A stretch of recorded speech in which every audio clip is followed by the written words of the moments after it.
오늘 우리 에스겔 24장의 제목이 더러움과 녹을 녹여내는 징계의 심판에 대해서 나와 있어요. 녹슨 소추로 전락한 예루살렘에 대해서 오늘 말해주고 있습니다.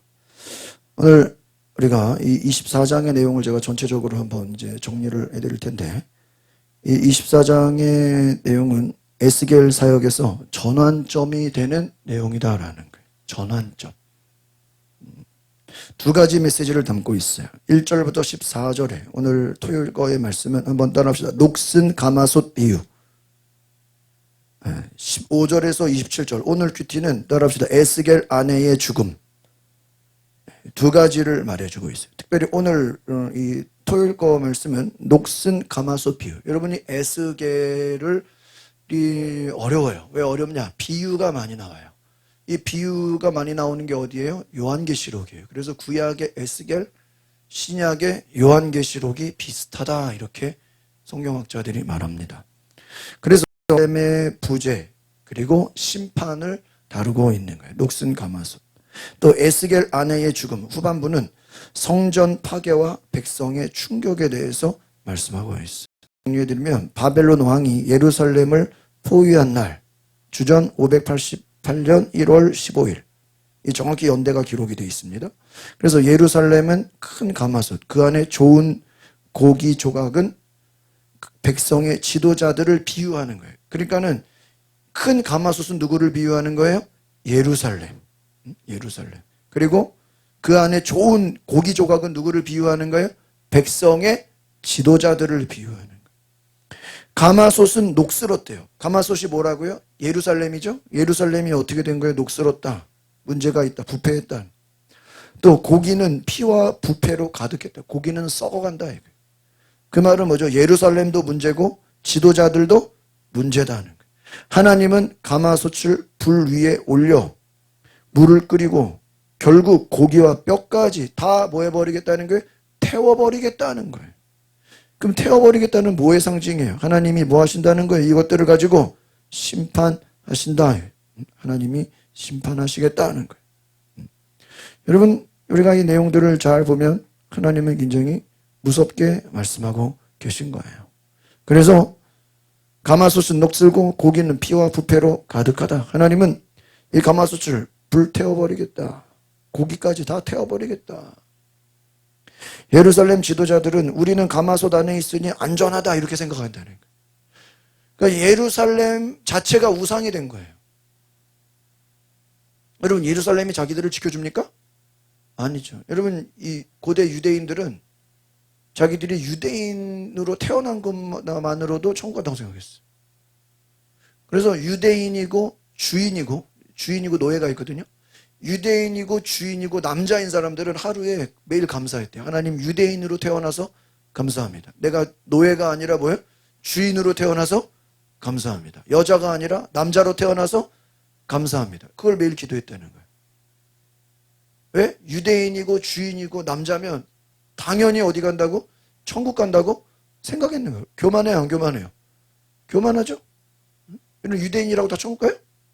주인이면 천국 가요? 남자면 천국 가요? 아니죠. 근데 이들은 그만큼 자기들이 안전하다고 생각했던 거예요. 예루살렘 성 안에 있으면 다 안전하다고 생각한 거예요. 그렇습니까? 하나님 안에 있지 않고 예루살렘 안에 있다고 안전하다고 주장하는데 하나님은 내가 다 불태워버리겠다. 녹슨 가마솥은 무엇을 상징하느냐? 타락한 성전, 타락한 예배를 말하는 거예요. 예배가 타락했다는 게 뭐예요? 성전이 타락했다는 게 뭐예요? 실제로는 하나님을 섬겨야 되는데 하나님이 주인이 아니라 누가 주인이에요? 다른 것이 주인이에요. 다른 것이 우상이 되는 거예요. 두 번째, 이 불의 심판이라는 건 뭘 얘기하는 거예요? 하나님의 거룩한 진노를 말하는 거예요. 하나님이 불로 심판하시고 하나님 진노하신다. 이제 주일날 이제 후반부 큐티입니다. 에스겔 아내의 죽음을 말하는데 하나님은 에스겔에게 충격적인 명령을 하세요. 그 명령은 뭐냐? 사랑하는 너의 아내가 죽을 것인데 장례식을 하지 말래요. 아니 죽었는데 장례식 안 하면 어떻게 되겠어요? 그래가지고요 에스겔은 슬퍼하지만 눈물과 애곡과 애도의 표시 없이 조용히 순종할까요 안 할까요? 순종을 해요. 사람이 죽었는데 뭐를 안 해요? 장례식을 안 해. 이것은 뭘 얘기하는 거냐? 따라합시다. 예루살렘 성전이 파괴될 것이다. 그걸 말하는 거예요. 에스겔 아내의 죽음은 결국 예루살렘 성전이 어떻게 된다? 파괴될 것이다. 성전이 무너질 것이다. 그럼 백성들은 큰 충격에 빠져요, 안 빠져요? 빠져요. 그러니까 하나님을 섬기는 게 아니라 예루살렘 성전을 섬긴 거야. 하나님 기뻐하겠어요, 안 기뻐하겠어요? 안 기뻐하죠. 성이 자기들을 지켜준다고 생각한 거예요. 여러분, 지켜줍니까? 못 지켜줘요. 너희가 나를 알리라 27절에 얘기하겠어요. 성전이 무너질 때 하나님이 살아계신 것을 알게 될 거래. 와. 그러니까 성전이 무너지는 게 누구의 뜻이에요? 하나님의 뜻이에요. 무섭죠? 심판이 불가피하다는, 죄가 쌓이고 부패가 쌓이면 하나님의 심판은 반드시 임한다 하는 거예요. 오늘 말씀의 전체적인 내용은요. 또 여러분, 성전이라는 것은 하나님의 임재를 담는 그릇이에요. 맞아요, 안 맞아요? 여러분, 성전이 하나님이에요? 여러분, 교회가 하나님이에요? 아니지. 교회는 그리스도의 몸이야. 그리스도의 임재가 있는 곳이야. 맞죠? 우리는 교회를 섬기는 게 아니죠. 교회 안에 계신 하나님을 섬기는, 교회의 머리 대신 하나님을 섬기는. 이들은 하나님을 섬기는 데는 관심 없고 뭐만? 성전. 성전만 잘 관리하면, 응? 성전만 잘 관리하면 하나님이 복 준다고 생각하는 거예요. 성전을 깨끗이 하고, 물론 깨끗이 해야죠. 성전이 중요하죠. 그러나 하나님에 대해서는, 쉽게 말하면 예배에는 관심이 없어. 오직 성전에만 관심이 있는 거예요. 제가 전에 교회 있을 때도요, 교회가 얼마나 부자 교회인지, 남대문에 우리 교회 그 땅이 700평이에요. 700평. 근데 여러분, 남대문에 평당 얼마일까요? 1억이에요. 기본이 1억이에요. 700평이니까 건물은 뭐 오래됐으니까 교회 땅값만 해도 얼마예요? 교회 재산이. 응? 700억. 거기에다가 중학교가 있고 고등학교가 2개고 대학교가 있어. 법인이 있어, 법인이. 그러니까 이건요, 교회 재산만 따져도 응? 뭐라 그래야 돼? 응? 수백억이어서 뭐 1000억이 넘어. 응? 대학교, 협성대학교가 얼마나 있고, 수원의 3.1고등학교, 중학교, 상고, 공고. 그래서 담임 목사가 이사장이에요. 지금은 장로님 이사장인데. 근데 회의할 때 보면은 건물을 어떻게 운영할 것인가 가지고 싸워. 학교를 어떻게 운영할 것인가 가지고 싸워. 시험 들어서 교회를 떠나. 네? 뭐 하다가? 싸움 나다가.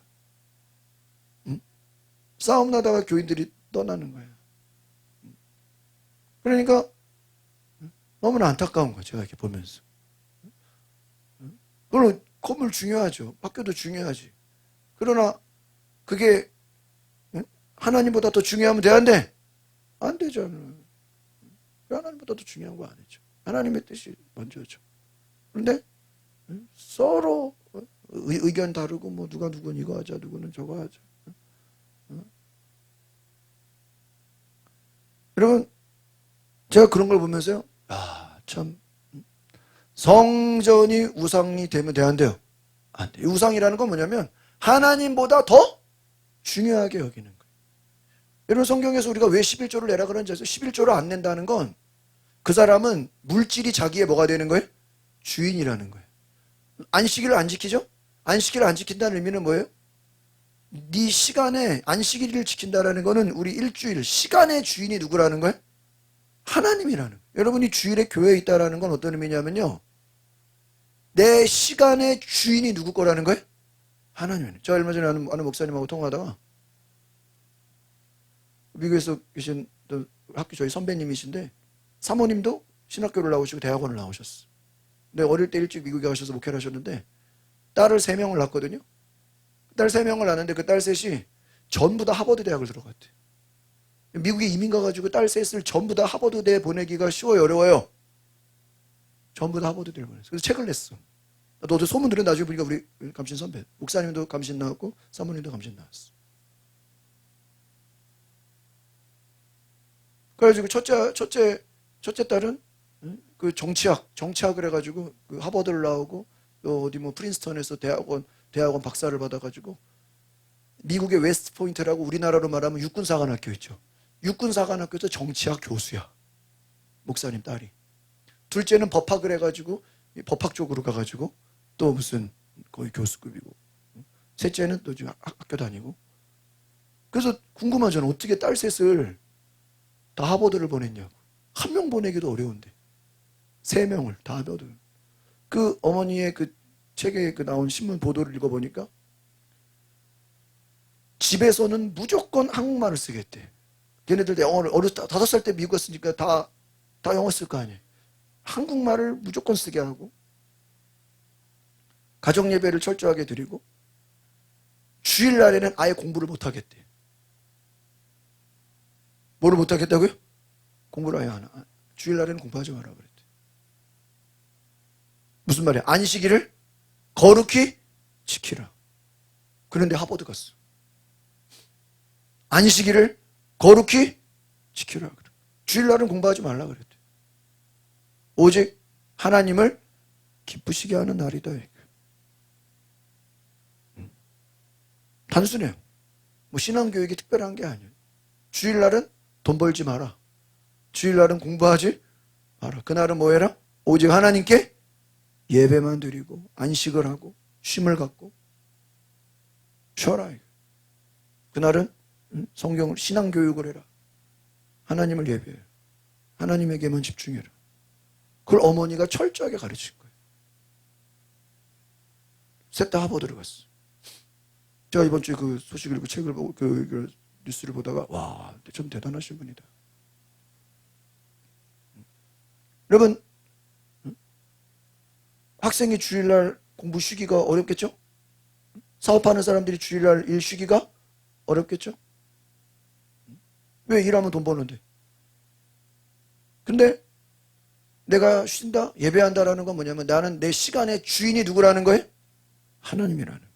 내가 11조를 온전히 드린다라는 것은 내 물질의 주인이 누구라는 거예요? 하나님. 아까 저기 유재석은 자기 돈 번 거보다 세금을 더 많이 내. 자기 돈 버는 거보다 11조로 말하면 10의 2조를 낸다는 거예요. 왜? 조금이라도 안 떼먹으려고. 혹시라도 조금이라도 떼먹었다가 문제 생길까봐 아예 그냥 뭐 하는 거예요? 더 내는 거야. 더 내면은 떼먹을 일이 없잖아. 만약에 나는 10의 2조를 내면은 절대 11조를 떼먹을 일이? 근데 정확하게 11조만 내다가는 혹시나 수입이 더 늘어났거나 내가 떼먹었을 때는 뭐 할 수 있어요? 11조를 떼먹을 수 있잖아. 유재석은 더 낸다는 거예요. 세금을 더 낸다는 거예요. 문제 안 되려고. 여러분, 우리가 하나님이 주인인 것을 인정하는 거예요. 성전이 중요해. 그러나 성전이 하나님보다 우선이 되면 그건 뭐가 되는 거예요? 우상이 되는 거예요. 물질이 하나님보다 우선이 되면 뭐가 되는 거예요? 우상이 되는 거예요. 성전 자체를 의지했대. 그것이 뭐야? 우상 숭배다라는 거예요. 에스겔은 말씀만 전한 것이 아니라 자신의 삶으로 예언을 보여줘요. 이것이 아까 아내의 죽음을 장례식을 지내지 않았다는 거예요. 철저하게 순종했어요. 하나님의 거룩함을 나타내는 거예요. 그런데 백성들은 여전히 무지해요. 왜? 실제로 성전이 무너지기 전까지 하나님을 알지 못해. 그러니까 나중에 그 예루살렘 성이 어떻게 될까요? 실제로 무너져. 성전이 무너져. 근데 그들은 무너지기 전까지 우상만 뭐 하고 있어요?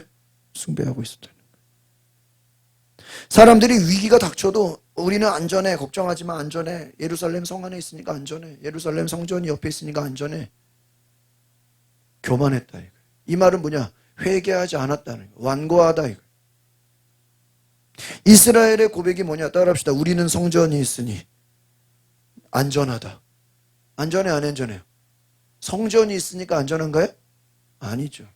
누가 있으니 안전해? 하나님이 계셔야 안전하지. 하나님 없는 성전 의미가 있어요? 의미가 없죠. 하나님이 없는 성전 의미가 없어. 하나님은 성전마저도 심판하신다는 거예요. 무서워 안 무서워요? 왜? 하나님보다 뭐가 우상이 되니까? 성전이 우상이 되면 하나님은 뭐 해버려요? 그들을 심판해버린다. 이것을 하나님보다 다른 것을 우선하게 되면 신앙이 껍데기가 된다. 하나님이 그들을 심판한다. 그러니까 여러분 우리가 잘 보면 요즘 이렇게 세상 돌아가는 거 보세요. 결국은 모든 악한 것들이 다 심판을 받잖아요. 하나님도 마찬가지죠. 이 땅의 우상숭배와 죄와 악한 것들은 다 뭐 하신다고요? 심판하신다는 거예요. 녹슨 가마솥. 예루살렘이 자기들을 가마솥이라고, 백성은 고기라고. 가마솥은 녹슬었고 고기는 부패했다 그랬죠. 이것을 뭐라고 얘기하냐? 따라서 껍데기는 화려한데 속은 썩어 있다. 이것을 신약에서 바리새인들의 모습이에요. 지금 에스겔에 나온 이 사람들의 모습이 어떤 모습이에요? 바리새인과 똑같아요. 겉은 화려한데 속은 썩어 있어. 겉모습만 화려해. 속은 부패해. 하나님의 심판을 피할 수 없다.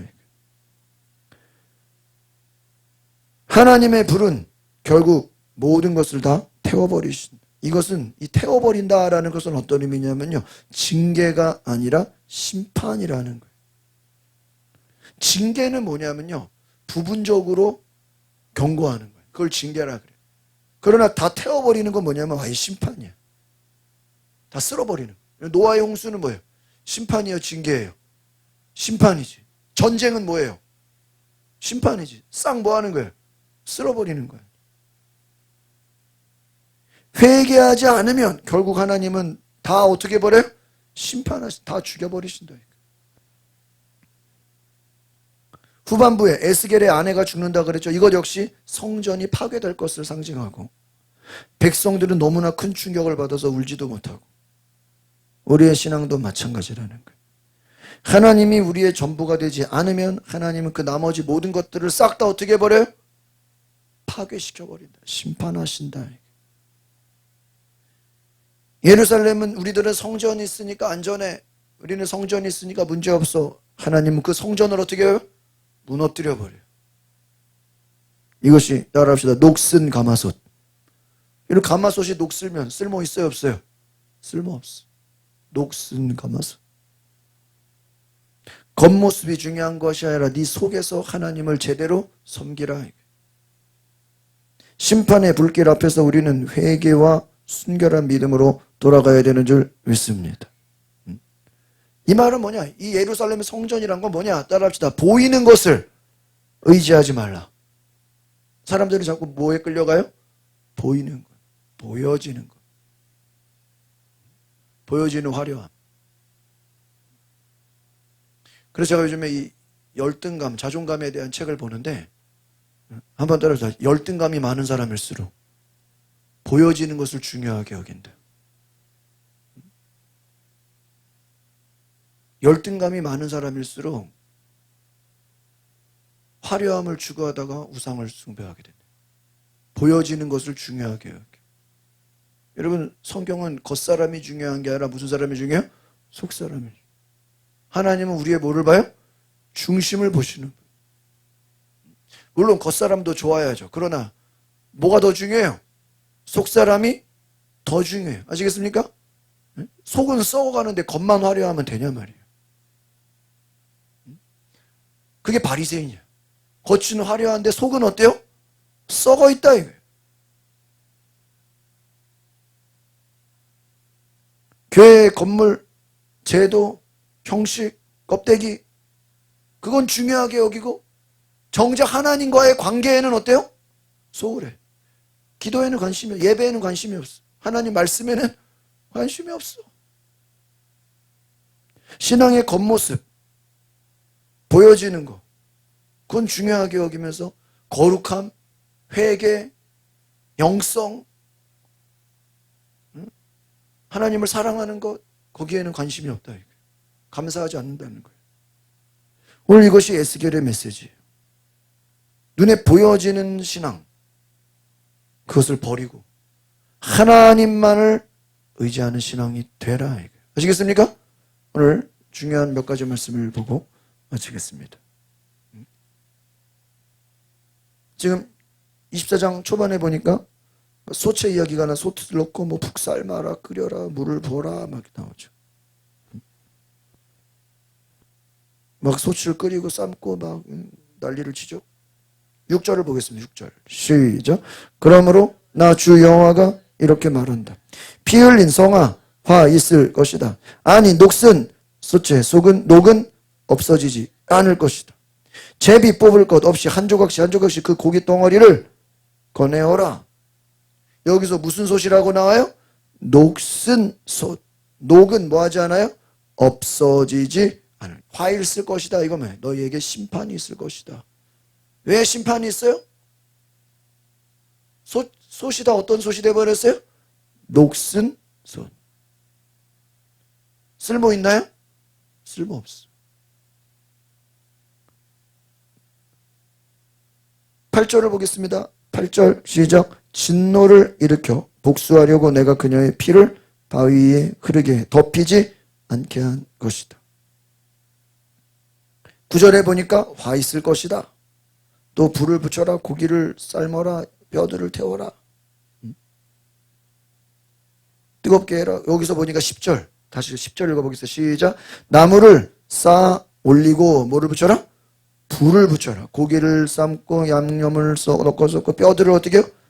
태운다. 불 붙여라. 이게 심판이에요. 그래서 청동을 달구고 11절에 보니까 그리하여 읽어봅시다. 그것의 더러움이 그 속에서 녹고 그것의 녹이 어떻게 돼요? 타 없어질 것이다.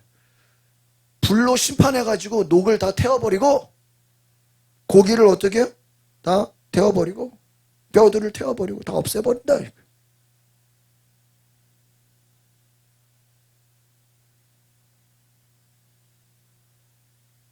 그래서 13절에도 내 진노를 그만둘 때까지 더 이상 깨끗하지 않을 것이다. 14절을 보겠습니다. 시작. 나 여호와가 말했다. 때가 오고 있으니 내가 실행할 것이다. 내가 참지 않을 것이고 불쌍히 여기지도 않을 것이며 가엾게 여기지도 않을 것이다. 내 행동과 내 행위에 따라 그들이 너를 심판할 것이다. 주 여호와의 말이다.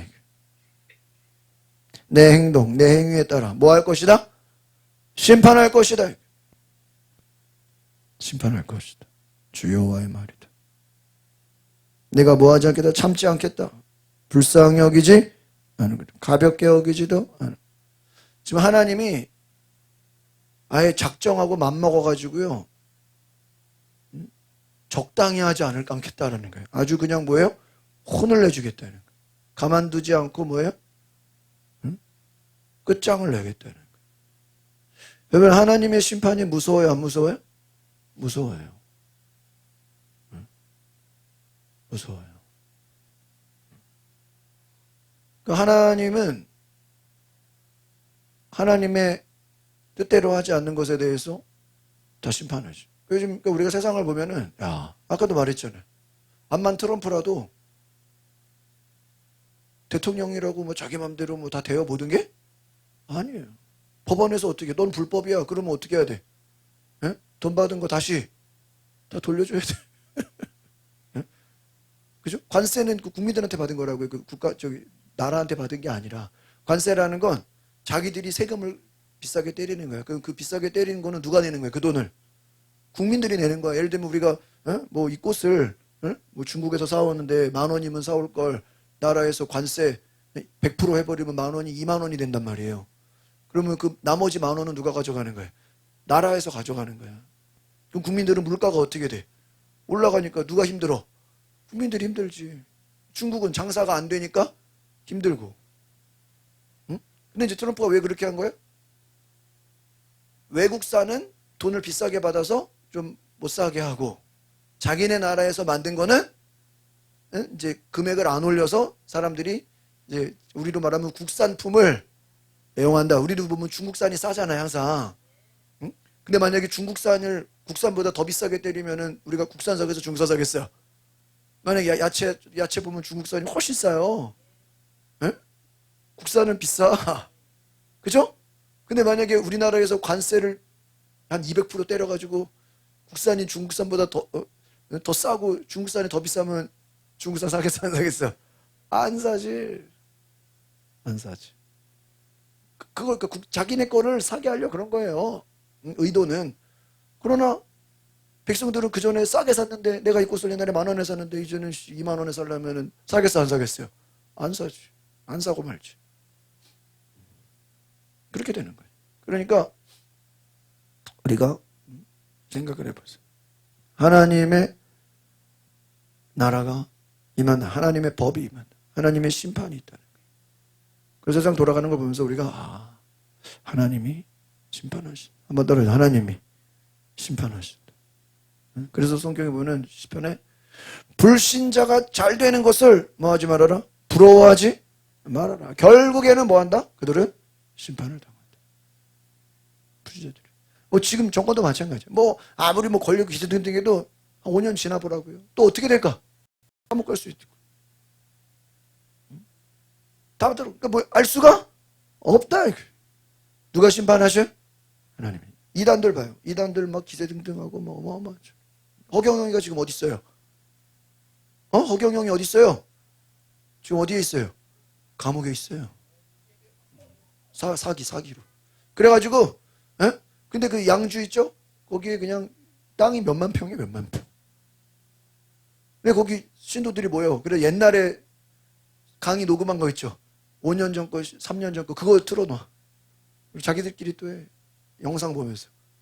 그리고 허경영이가 감옥에서 편지를 써. 그럼 그 편지를 읽으면서 아멘 그래. 응? 그러면서 허경영 뭐래? 자기도 예수님처럼 지금 고난을 받고 있대. 예? 조만간 부활할 거래 이제. 예? 자기가 감옥 갈 줄 알았을까요? 응? 지금 재산이 그 사람 재산이 수백억 수천억이야. 땅만 해도 수만 평이야. 양주 이 산에서 저 산까지가 다 저기예요. 그 사람이 롤모델이 어디냐면 통일교야, 통일교. 통일교를 그대로 흉내내고 싶어 하는 사람이 허경영이야. 그래서 그 궁전 있죠. 통일교 그거 똑같이 지으려고 그래. 산에. 그러니까 모든 그 이단 사이비의 원조가 어딘지 알아요? 통일교야. 다 말 안 해도 여러분들 그냥 모든 원조는 누구다? 통일교. 거기서 다 배워가지고 자기들이 만든 거야. 다 배워가지고. 아시겠어요? 성경도 비슷하게 다 해석해가지고. 내가 교주다. 내가 재림예수다. 내가 성령이다. 말이 돼야 안 돼요? 그리고 자기들 감옥 가면 뭐라 그래? 예수님이 고난받은 것처럼 자기도 허경영. 코미디죠? 코미디죠? 재산 아무리 수백억 수천억이라도 감옥 가면 소용 있어 없어? 그 돈 써요? 밑에 애들만 신났어. 그래 안 그래요? 밑에 애들만 신났어. 밑에 애들만 신났지.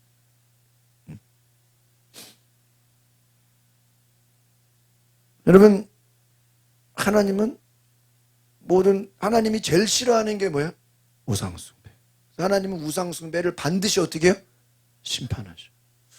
그래서 여러분, 다시 한번 따라합니다. 주일성수, 온전한 11조, 사명 감당, 이걸 중요하게 여기세요. 이 중에 하나라도 제대로 안 하면 하나님이 뭐 해버려요? 심판해버려요. 3가지. 주일성수,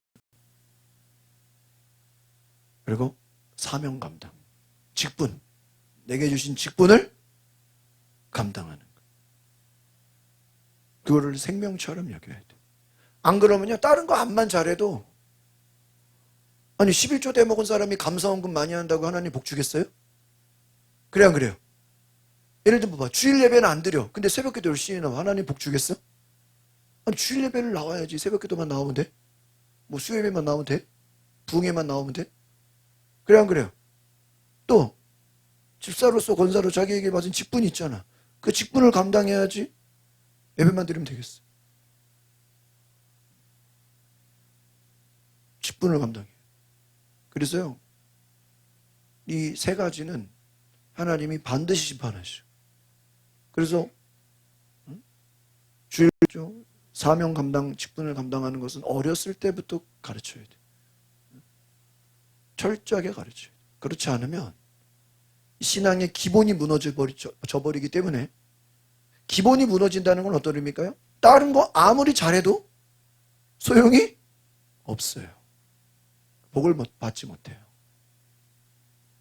그래서 제가 이렇게 오래된 교회들, 전통 있는 교회들을 보면 그 사람들이 잘하는 것 중에 하나가 세 가지를 확실하게 잘해. 오래된 교회를 보면 좀 싸우고 드센 것도 있지만 그 사람들이 잘하는 게 주일 성수, 온전한 11조, 사명 감당하는 것은 목숨 걸고 해. 그거 하나는 확실해. 그러니까 아무리 무슨 명절이 다가오고 아무리 난리를 쳐도 주일은 안 빠져. 성도들끼리 박터지게 싸워도요, 교회는 잘 나와. 이해가세요? 성도들끼리 싸우고 난리를 쳐도 목사는 걱정해요. 저렇게 싸우다가 내일 다음 주부터 교회 안 나오면 절대 그럴 일은 없어. 참 신기해. 막 싸우고 난리 쳐도요, 언제 그랬냐고 목사는 막 걱정하는데 자기들끼리는 언제 그랬냐는 식으로 잘 지내. 와, 황당해 막. 우리는 막 걱정하는데. 신기해. 절대 교회는 안 빠져. 왜? 주일은 지켜야 되니까. 다른 거 암만 못해도요, 11조는 철저해. 11조 떼먹는 사람 하나도 없어. 애들까지. 제가 그 어린이 초등부 있었는데, 우리처럼 마지막 주 선교원금 하거든요. 근데 내가 이제 그 선교 그거를 은행인 가서 넣어서 이제 선교사 보내고 했는데, 내가 깜짝 놀라는 게 애들이 한 30명 되는데 거의 90% 애들이 다 선교원금을 해. 아이들이. 다 누가 도와주는 거겠어요? 부모가. 애들이 지돈되는 거예요. 부모가 철저하게 뭐예요? 우리처럼 마지막 주 선교원금 하는데 아이들이요. 내가 깜짝 놀랐어요. 아니 무슨 아이들이 선교원금을 그렇게 철저하게 내? 깜짝 놀랐어요. 그럼 아이들은 11조 하겠어요? 안 했어요? 확실히. 그다 누가 시키는 거야? 부모가 시키는 거예요. 마지막 주 아이들 선교원금 거의 다 해. 그래서 와, 무슨 아이들이 선교원금을 저렇게 잘 내냐? 깜짝 놀랐어요. 아이들이 11조를 철저하게 해. 명절 때 용돈 받은 거 다 11조예요. 사명, 성가대, 교사, 봉사 맡은 거 있죠? 빠지는 법이 없어. 예를 들어 주일날 무슨 일이 있어서 혹시라도 자기들이 부득이하게 못 간다 그러면 미리 와서라도 다 해놔. 그러니까 자기 맡은 일에 대해서는 뭐예요? 철저해. 예? 누가 껴들지 못할 정도로 자기 맡은 일에 대해서는 확실해. 제가 오래된 교회를 보면요, 그거 하나는 확실하게 칭찬할 만해. 그게 신앙의 뭐예요? 기본이야. 근데 역사가 짧은 교회나 좀 작은 교회나 이런 좀 그런 어설픈 교회들은 신앙의 전통이 약해. 기본이 약해. 이해가세요? 그 기본의 퍼센트가 줄어들어 있어. 사람은 많은데 11조를 안 드려. 사람은 많은데 주일날 많이 빠져. 사람은 많은데 봉사를 제대로 안 해. 뭐가 안 된 거예요? 기본이 안 된 거예요. 그거를 처음부터 제대로 훈련을 못 받은 거예요. 철저하게. 그래서 우리가 예수 믿으면 철저하게 주일을 온전히 지켜라. 11조는 하나도 떼먹지 말고 온전히 해라. 또 뭐예요? 하나님께 맡은 직분은 뭐예요? 목숨을 걸고 철저하게 지켜라. 철저하게. 했다 안 했다 들락날락 하지 말고 확실하게. 하나님이 주신 직분 맡은 거, 성가대, 교사, 봉사 빠지는 사람이 없어. 확실해. 예를 들면은 무슨 특별 새벽기도 같은 거 하잖아요. 그러면 이제 담임 목사님이 참석률을 높이려고 예를 들어 월요일은 1교구, 화요일은 2교구 이렇게 쫙 해놓잖아요. 그러면 아무리 멀리 살아도요, 그 1교구 맡은 날에는 다 나와. 자기도 뭐 해야 되니까? 특송해야 되니까. 쉬울까요? 어려울까요? 어렵지. 새벽 6시까지 다 나와요. 자기들 뭐 하려고? 특송해야 되니까. 웬만한 교회 그렇게 할까요? 못하죠. 그러니까 자기들 맡은 거에 대해서는 확실해요. 너무너무 철저해요. 그래서 우리가 신앙의 기본, 그것이 무너지면 다 무너지는 거예요. 여러분, 기둥이 무너지면 어떻게 돼요? 다 무너지죠. 이게 일본 차, 한국 차를 비교해주는 영상이 유튜브에 나와 있거든요. 한국 차들은 보여지는 디자인하고 인테리어에만 돈을 연락에 많이 써가지고 거기다가 보여지게 해놓고 금액을 엄청 비싸게 때린다는 거예요. 근데 문제는 뭐냐면 차 이렇게 들어올리면 하체가 보이죠? 걔네는 옛날 거랑 똑같다는 거야. 그러니까 뭐만 강조하는 거야? 껍데기, 디자인, 뭐 화면, 뭐 이런 거죠. 에? 화면, 뭐 디자인, 인테리어, 뭐 불 들어오고, 뭐 화려하게 하고, 뭐 반짝반짝 옵션, 뭐. 근데 차 자체에는 뭐 하체라든가 뭐 그 안에 뭐 스틸이라든가 알루미늄이라든가 이런 부속이라든가 그건 눈에 보여 안 보여? 안 보이잖아. 걔네들은 옛날 거나 지금 거나 별 차이가 거기다가는 돈을 안 들인다. 왜? 한국 사람들이 별로 거기에는 관심이 없어. 반대로 일본 차는 뭐 디자인이나 안에 뭐 인테리어나 뭐 옵션이나 이런 거에 별로 중요하게 안 여기네. 뭘 중요하게 여기냐? 차 속에 기어나 엔진이나 응? 그러니까 전 세계 제일 많이 팔리는 차가 어느 차예요? 일본 차예요, 일본 차. 왜 일본 차가 많이 팔리겠어? 응? 걔네들은 겉보다 뭐를 중요하게 여겨요? 그래서 저도 미국 가서 우리 청년이 혼다 일본 차 타는데 일본 차 어때요? 이거는 고장이 없대. 교통사고 나지 않는 한은 어디 자기가 사고 나지 않는 한은 오일만 교환하고 웬만해서는 차가 길에서 뭐예요? 고장 나는 일이 없대 아예. 그래서 일본 차를 탄다는 거예요. 왜 고장이 없겠어요? 내부를 튼튼하게 만들.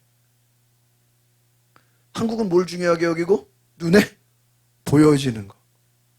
겉모습을 중요하게. 그러니까 차 내부는 똑같다는, 엔진도 똑같고 다 똑같은데 겉모습만 바꾸고 금액을 확 올려버려.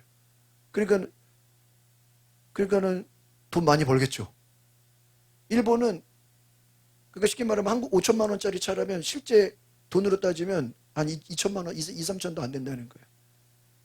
껍데기. 근데 실제로 일본 차는 7, 8천만 원짜리 되는 거를 5천에 판다는 거예요. 다르겠죠? 그래서 타보면 정숙성이 다르다는 거예요. 한국 차들은 막 덜컹거리고 일본 차들은 묵직하다는 거예요. 막 통통거리고. 왜? 가벼우니까. 우리는 뭐에 신경 쓰니까? 겉모습. 일본 차들은 속을 안 보여. 그러나 타보면 묵직해. 오이, 달라. 느낌이 달라. 아, 승차감이 달라. 여러분, 우리가 사람이 속사람이 중요한지 겉사람이 중요한지 우리가 무엇을 추구하느냐. 아까 그랬죠? 내면에 열등감이 많은 사람일수록 뭐를 추구해? 겉으로 화려함. 그러면 이제 비교해 봅시다. 일본 사람이 열등감이 많을까? 한국 사람이 열등감이 많을까? 한국 사람이 열등감이 훨씬 많지. 왜? 우리는 북한보다도 부족하다고 해서 핵이 없잖아. 우리는 중국보다는 땅덩어리가 작고 일본보다도 땅덩어리가 작고 인구도 작고 걔네들은 우리보다 훨씬 뭐야? 발전돼 있고. 우리는 늘 남하고 비교해서 어떻다고 생각해? 열등하다고 생각해. 그래서 열등하지 않게 보이려고 뭐를 추구해? 화려함을 추구해. 에스겔이 얘기하는 게 왜 이스라엘 너희들은 아수르의 화려함을 추구하고 바벨론의 화려함을 추구해. 여러분 우상을 숭배하는 나라일수록요 가보면요 어마어마하게 화려해. 제가 터키 가서 깜짝 놀랐어요. 와, 전 세계에서 제일 화려한 나라가 터키야. 이스탄불. 태국 가봐요. 어마어마하게 화려해. 응? 중국 금색 좋아하잖아. 금색. 에? 온갖 다 금색이잖아. 응? 화려한 거 제일 홍콩 화려한 거. 응? 여러분 그런데 정말 독일이나 뭐 일본이나 이런 깊이를 추구하는 나라는 화려함을 추구하지 않아. 지루함을 주고 오히려 단조로운 단순함을 주고요. 오늘 우리가 무엇이 중요한가 깨달을 수 있기를 바랍니다. 그래서 하나님은 어떤 분이냐. 오늘 우리가 오전에 말씀드렸죠? 어리석은 신앙과 지혜로운 신앙. 냄비 같은 신앙은 뭐겠어요? 어리석은 신앙. 뚝배기 같은 신앙은 지혜로운 신앙. 무엇이 하나님이 기뻐하시는 신앙이냐. 여러분이 노선을 제대로 잡으시기를 바랍니다. 무엇이 중요한 것인가 깨달으시기를 바랍니다. 우리 이 시간에 같이 기도하겠습니다. 거룩하신 주님, 하나님은 이스라엘 백성들이 하나님보다 눈에 보이는 성전을 의지하고 눈에 보이는 환경을 의지하고 우상을 숭배하고 이방을 따라가고 어둠의 것을 쫓아가고 악한 것을 끌려가는 것을 바라보며 저들을 심판하시겠다고, 저들을 가만두지 않으시겠다고 약속하셨습니다. 오늘 하나님, 우리가 다시 깨닫게 하옵소서. 전능하신 하나님, 우리를 붙잡아 주시고 우리를 새롭게 하시고 우리로 하여금 새 일을 행할 수 있는 하나님만을 바라보게 하옵소서.